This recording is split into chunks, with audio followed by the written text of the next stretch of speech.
The Tenderloin gave me a girl. My first night in my apartment, the Tenderloin turned into sex with the fan from my novel.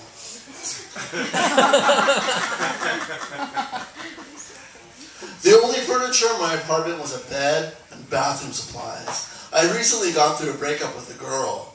We lived together in the Mission District, and I had two options: stay in the Mission, a neighborhood I adore, and live with a roommate, or move to a studio into the Loin and live alone.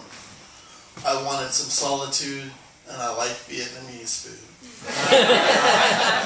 The Tenderloin invited me into her arms by giving me a sexy 20-something girl, someone who was literate, someone who came from the Sunset District and wanted to meet me at the Hemlock, someone who didn't shave her pubes, and I respect the jungle down there.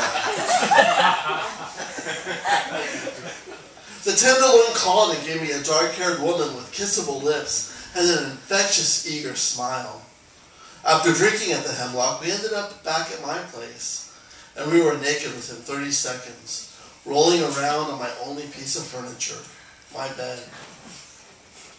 "Do you have a condom?" she asked.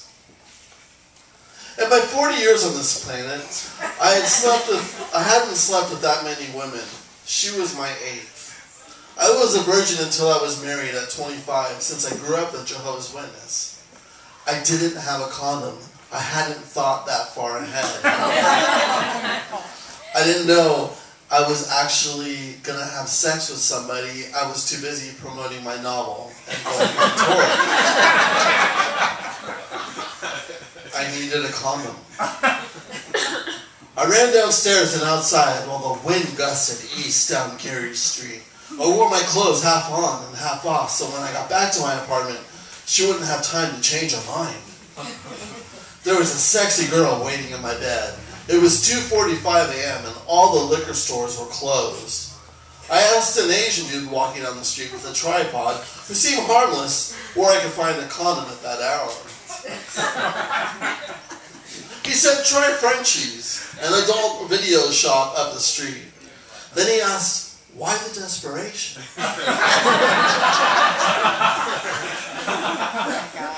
And I told him a naked girl was waiting for me upstairs.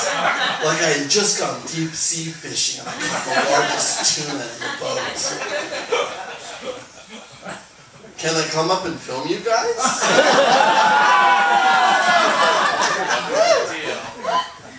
Welcome to the Tenderloin.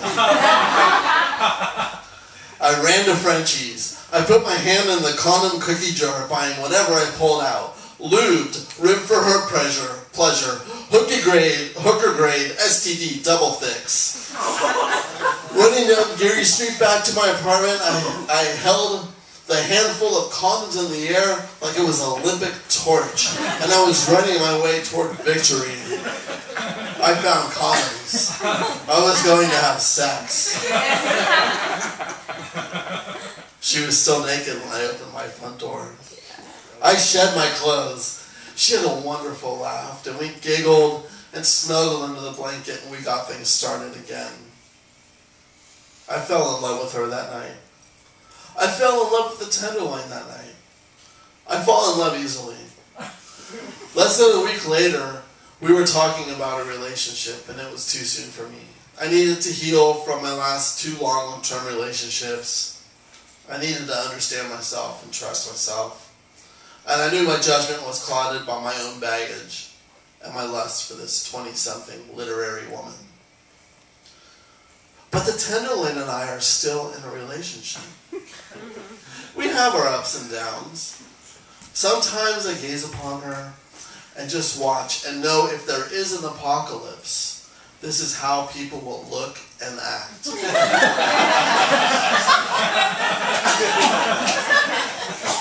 Many carrying their possessions in carts. Some screaming at the sky with mangled faces because they didn't get their medicine prescribed or unprescribed.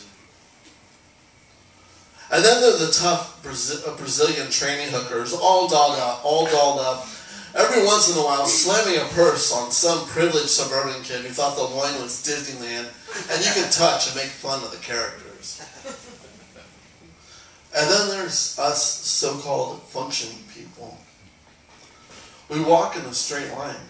We hold our mouths quiet until society deems it appropriate, and we clean ourselves. We watch the madness with sympathy, other times with dread, knowing one little click in our brains can have us wandering down these streets, screaming about how well our novels were received, about the time we had sex and fell in love with a fan, and it would be hard to believe while begging for money and pissing in an alley. As for the girl in the Sunset District who welcomed me to the Tenderloin with her adoration, well, there are times I could still smell her hair.